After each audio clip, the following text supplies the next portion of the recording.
بينما العالم كان يغرق بالمظلمات، وبينما الأرض بدت تلفظ أنفاسها الأخيرة وتستعد للأكبر عقاب إلهي راح يغير وجه التاريخ. كان اكو خط من نور، خط مقدس ما انقطع من زمن النبي آدم عليه السلام لحد ذيك اللحظة. هذا النور مو أي نور، هذا نور الوصايا والأمانة الإلهية، النور اللي شاله رجل تاريخ ظلمه والناس نسوا اسمه لكن السماوات تهز لذكره، الوصي لامك بن متوشلخ عليه السلام.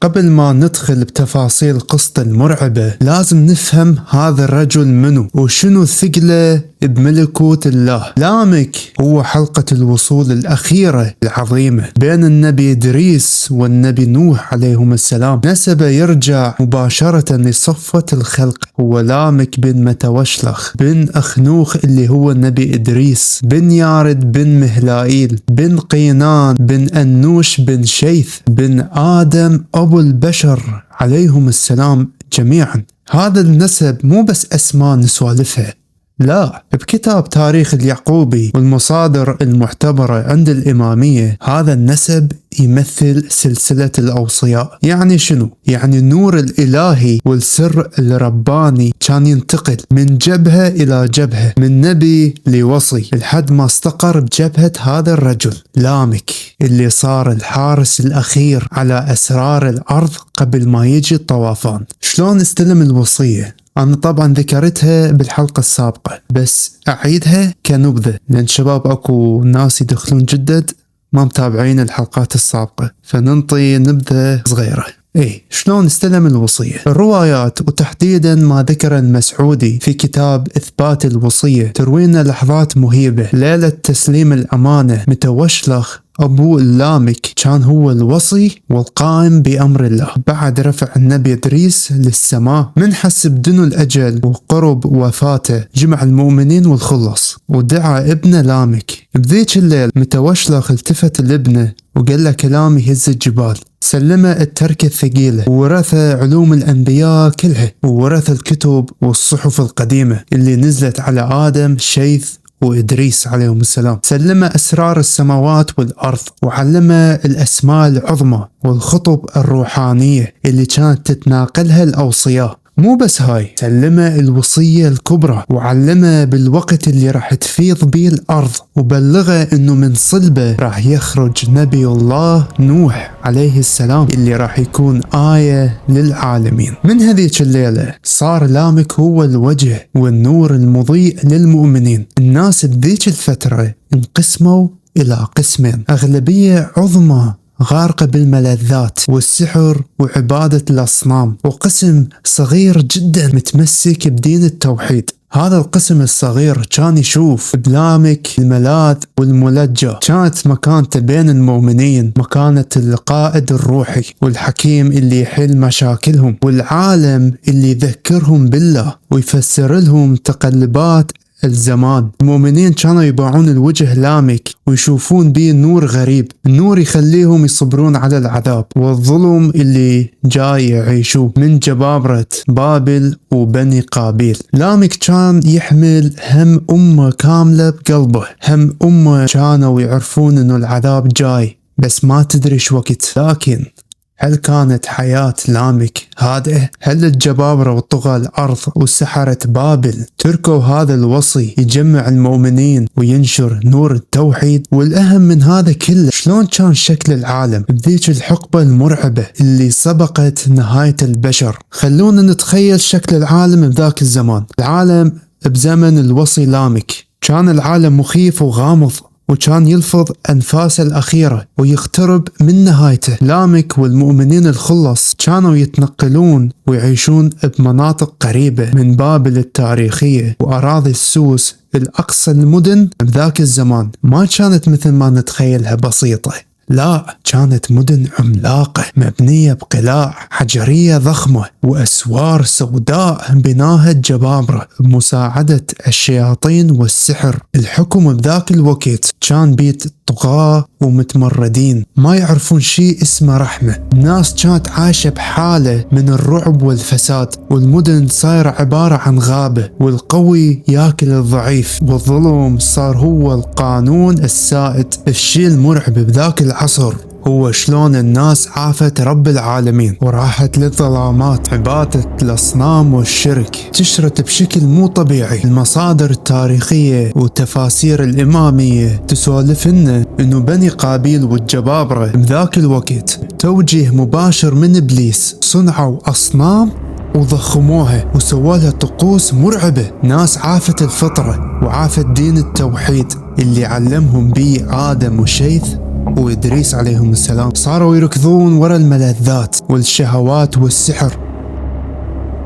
عجيب اخواني، اخاف تشوفوني نوبات ابوها على هناك. عجيب، من بدأت هاي السلسلة لليوم كأنه واحد واقف يراقبني. عجيب، قاعد استفز احد بسوالف هاي القصص، ما اعرف.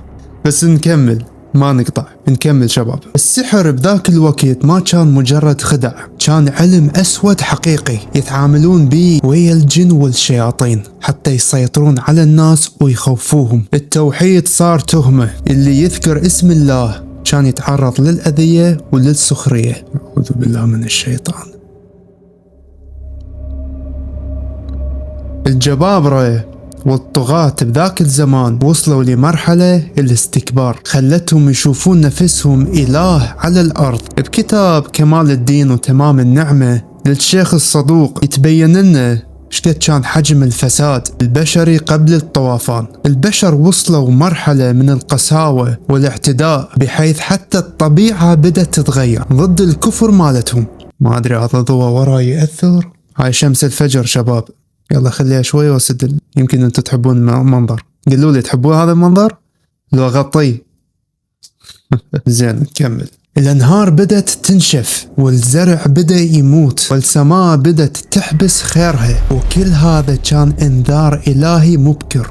بس الناس كانوا غرقانين لراسهم بالمعاصي والظلم، وما كانوا يدرون انه الارض جاي تتأذى من وراء افعالهم، وانه غضب رب العالمين جاي يطبخ على نار هادئة. بوسط هذا العالم المرعب المليان كفر وسحر كان الوصي لامك عليه السلام يعيش غربة حقيقية. كان يحس بمسؤولية كبيرة تجاه الفئة القليلة من المؤمنين اللي بقت وياه. كان يباوع المدن الجبابرة وبابل ويتحسر على وضع البشرية اللي دا تمشي برجليها للهاوية. لامك كان يدري من خلال الصحف والعلوم اللي استلمها من أبوه متوشلخ إنه هذا الفساد ما راح يمر بسلام، وإنه رب العالمين راح يطهر الأرض بطريقة تخلي التاريخ كله يوقف إجلال وإكسار للحق. كان يشوف علامات اقتراب نهاية بكل زاوية بالعالم، وكان يستعد للمواجهة الكبرى اللي راح تغير كل الموازين. بس يا ترى شلون واجه لامك هذا السيل الجارف من الكفر؟ وشنو كان دور إبليس بذاك الوقت حتى يثبت عروش الجبابرة ويدمر دعوة التوحيد؟ والأهم من هذا كله شلون تجسد صراع الظلام والنور بذاك العصر الغامض. المواجهة بذاك الزمان ما كانت سهلة أبد. الوصي لامك عليه السلام كان واقف خط دفاع أول وخير عن عقيدة التوحيد. الجبابرة وملوك بابل والطغاة بني قابيل ما كانوا يكتفون بعبادة الأصنام وبس، كانوا يحاولون يمحون أي أثر لذكر الله على الأرض. لامك عليه السلام واجه ضغوطات وتهديدات كبيرة من هذول الملوك. كانوا يحاصرون المؤمنين ويضيقون عليهم بالمعيشة ويحاولون يغروهم بالمال والسلطة حتى يتركون طريق الأنبياء. بس لامك بجاهه وبعلمه والسر الإلهي اللي عنده كان يثبت المؤمنين ويفشل كل مخططات الطغى بأسلوبه الحكيم والمواعظ اللي كانت تهز قلوب الميتة. الضغوطات ما كانت بس مجرد حكي. الجبابرة وملوك بابل وصل بهم الحد والحقد إلى أن فرضوا حصار اقتصادي واجتماعي على المؤمنين جميعا. منعوا عليهم البيع والشراء بالأسواق وقطعوا عليهم الماء والمؤون، وصار اللي يتبع لامك عليه السلام منبوذ ومحارب بلقمة عيشه. مو بس هاي، الجبابرة استخدموا أسلوب الحرب النفسية الخبيثة. كانوا يجمعون عوائل المؤمنين ويخيروهم بين القتل أو العذاب، أو يتركون طريق التوحيد ويعيشون بقصور بابل ناعمين بالذهب والسلطة. الفتنة كانت مثل النار والضغط كان فوق طاقة البشر. بس تخيل نفسك انت بوسطهم. زين بهيج مواقف تكسر الظهر، شلون كان لامك عليه السلام يثبتهم؟ انا اقول لك، كان يجمعهم بالليالي ويقرأ عليهم من الصحف الأنبياء القديمة ويذكرهم بقصص الصابرين اللي قبلهم مثل شيث وإدريس وباقي الأوصياء. كان يقول لهم كلمته المشهورة: يا أهل الحق، إنه الجوع يوم أو يومين في طاعة الله خير من خلود في نار جهنم مع ملوك بابل، إن عروشهم من طين وإن ملك الله باق. وببركة الأسرار والاسم الأعظم اللي عنده كانت تصير معجزة ببيته. الأكل القليل والماء الشحيح كان يتبارك بلمسة ايده ويكفي مئات المؤمنين، فكانوا ياكلون ويشبعون وهم محاصرين ويحسون بسكينة وأمان يخليهم يرفضون كل ذهب الجبابرة. شباب اعذروني، راح اسد البردات، صار ضوء قوي كلش.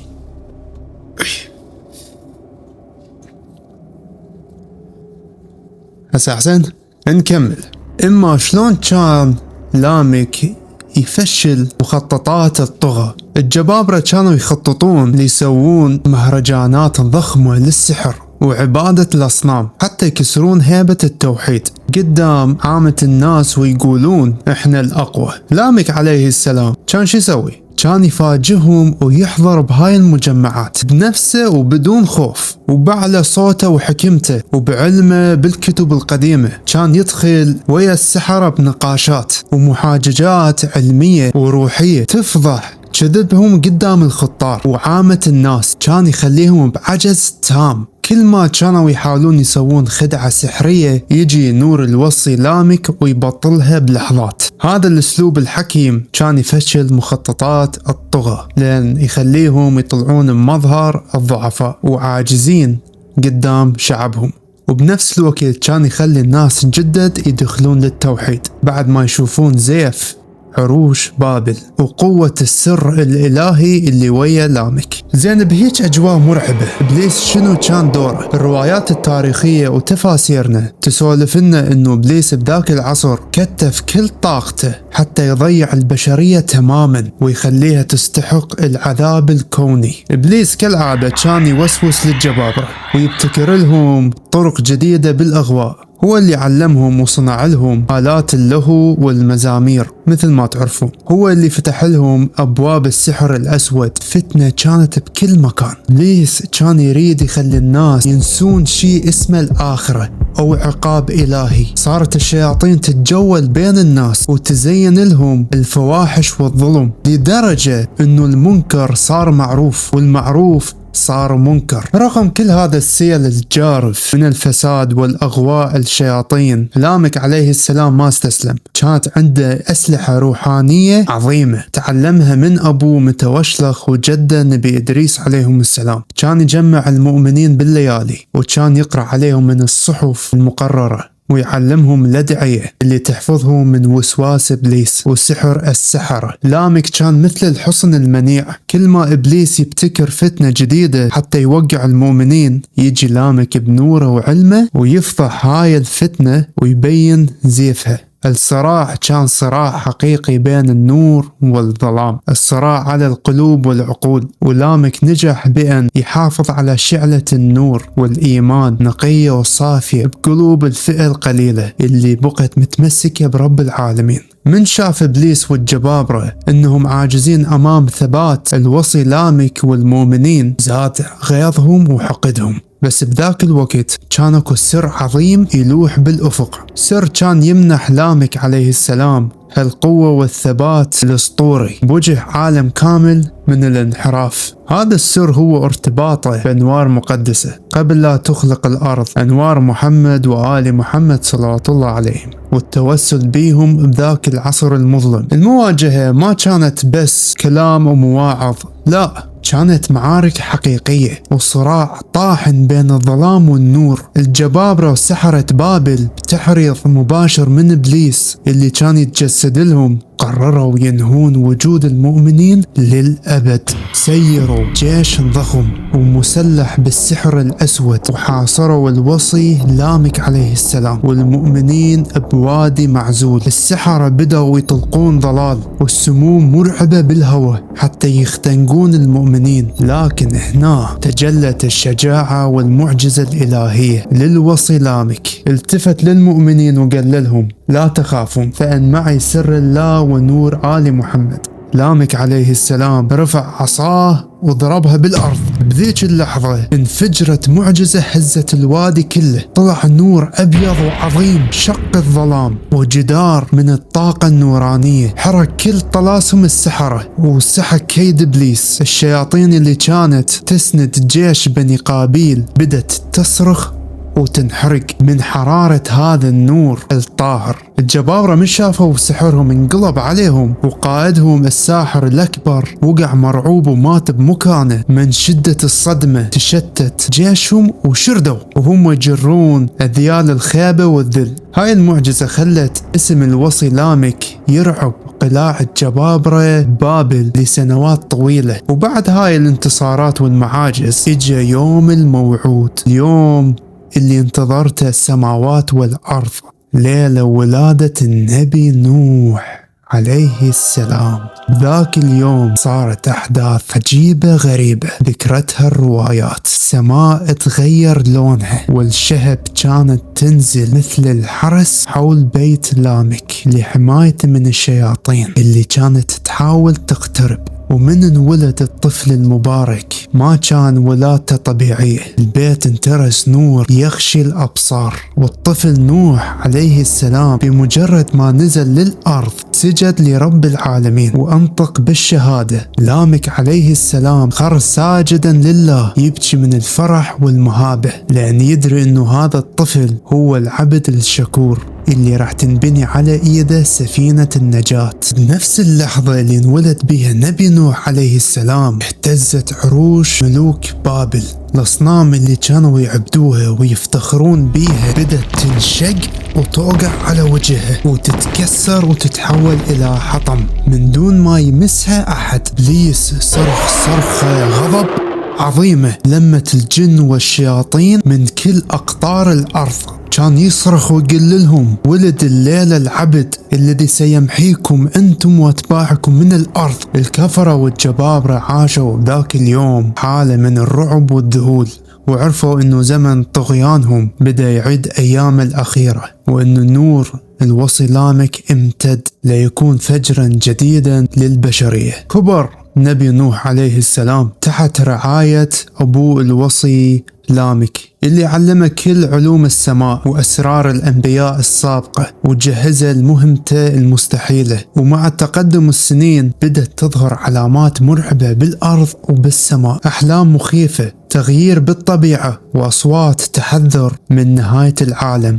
يا ترى شنو هي هاي العلامات؟ مع مرور الأيام والسنين زاد الهم بقلب الوصي لامك عليه السلام. التنبؤات اللي كان يقراها بصحف جده نبي إدريس وأبوه متوشلخ بدأت تتحقق وحدة ورا وحدة قدام عينه. لامك كانت تجي رؤية بالأحلام بالليل تخوف. كان يشوف السماء تنفتح مثل القرب والأرض تنفتح بها عيون من كل مكان، والموج يلوح السحاب ويبتلع قلاع الجبابرة في بابل والسوس. كان يفز من نومه وهو يدري العقاب الكوني صار على الأبواب، وأن دوره كحارس أخير لسر الأنبياء صار بمرحلته الحامسة. لامك عليه السلام كان يراقب الطبيعة بدقة الوصي العارف بأسرار الملكوت، وبأواخر أيامه بدأت تظهر علامات غريبة خلت حتى الجبابرة يخافون، بس كبرياهم منحهم يتوبون. السماء تغيرت، الغيوم صارت تتحرك بعكس اتجاه الريح، والأنهار بدأت تصعد وتنزل بمناسيب غير طبيعية وكأنها جاي تغلي من جو الأرض.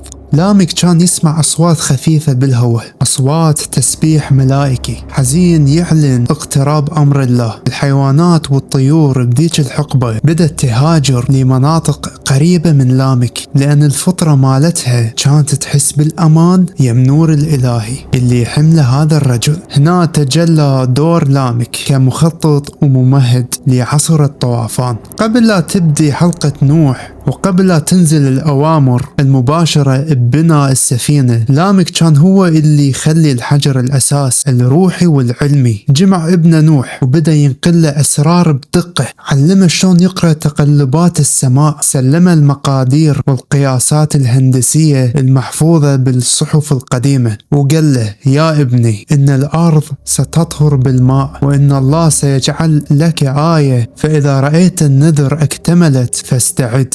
لامك كان يشحن ابنه بالقوة والثبات الروحي ويجهزه حتى يتحمل الاستهزاء وسخرية العالم كله اللي راح تجي من الجبابرة من تبدي المهمة. الجبابرة بطغيانهم من شافوا تقلبات الطبيعة وشافوا تحذيرات الوصي لامك، ارسلوا له قادتهم حتى يهددوه ويقولوا له: أين هذا الماء اللي تخوفنا به؟ ونحن ملوك الأرض، قلاعنا تطاول السماء. لكن لامك عليه السلام وقف الوقفة الأخيرة بوجههم وبكل شموخ قال لهم كلمته التاريخية: غركم حلم الله وعروشكم الطينية، والله إنه النهاية أسرع بما تظنون، وإن حصونكم لن تغني عنكم من أمر الله شيئا. بمجرد ما كمل كلمته ضربة صاعقة قريبة خلت خيل الجبار يثور وينقلب بي ولا يرجع الملوك مرعوب. وكانت هاي آخر نصيحة وحجة يقيمها لامك على أهل الأرض. العلامات اكتملت والنذر وصلت لحدها الأقصى، وجسم الوصي لامك بدأ يضعف بعد ما أدى الأمانة بكل شرف وشجاعة، ومحى كل الأعذار للشر والباطل الساعات الأخيرة من عمر هذا البطل العظيم قربت. شلون راح يودع المؤمنين؟ وشنو هي وصيته الأخيرة والسرية اللي راح يسلمها قبل لا يغمض عينه ويرحل عن هذا العالم؟ وجاءت سكرة الموت بالحق بعد حياة طويلة مليانة بالتضحيات ومعارك ومعاجز بوجه الطغيان والسحر. حس الوصي لامك عليه السلام انه روح الطاهرة حان وقت عودتها لباريها. ذاك اليوم المشحون بالبكي والحزن جمع لامك أولاده والمؤمنين اللي بقوا وياه، التفت لهم وينظر لهم بنظرة أبوية وقال كلام يكتب بالماء الذهب. وصاهم بالثبات، وصاهم بأن ما تهزم عروش الجبابرة ولا كثرة الباطل، وذكرهم بأن وعد الله حق، وأن التطهير القادم هو النجاة الحقيقي لأهل التوحيد. وبعضهم لقطة بذاك اليوم التفت لامك لابن نوح عليه السلام وخلى ايده على ايده، وبذيك اللحظة انتقل سر الأوصياء والأمانة الإلهية الكبرى، النور المحفوظ اللي شاله آدم وشيث وإدريس ومتوشلخ والأوصياء جميعا، انتقل بالكامل من جبهة لامك إلى نبي نوح عليه السلام ليعلن عن تنصيبه نبيا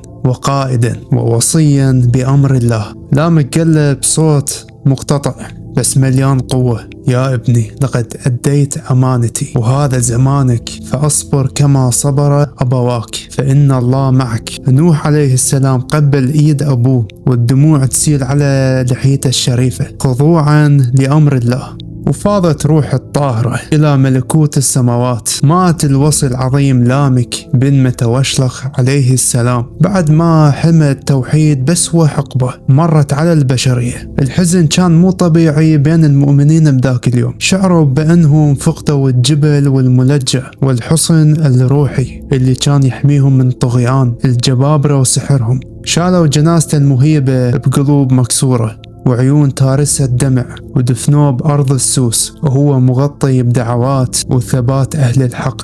برحيل لامك انطوت صفحة عظيمة من تاريخ الأوصياء، صفحة كانت مليانة معاجز ومواجهات صامتة علنية بوجه إبليس وجنوده. مات الوصي لامك عليه السلام، بس العالم ما كان يعرف إنه النهاية الحقيقية بعده ما بدأت، لأن القادم هو نوح والطوفان. كالعادة نلتقي بنور الله. مع السلامة.